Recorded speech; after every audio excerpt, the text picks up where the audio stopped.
Ba'zi bir odamlar quloqlarini kavlab kayf qilishadi, ya'ni quloq orqali orgazm olishadi.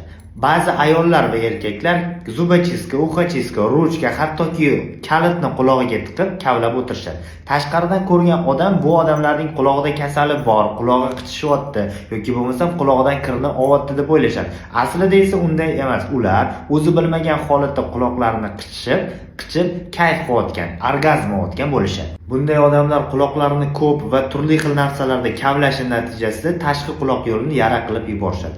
Kayf olish uchun borgan sari narsalarni ichkariroq tiqishi natijasida esa hattoki quloq pardasini teshib ham qo'yishi mumkin.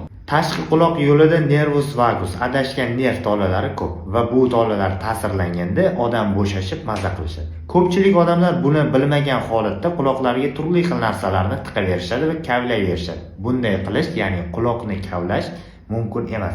Bolalarga ham, katta odamlarga ham.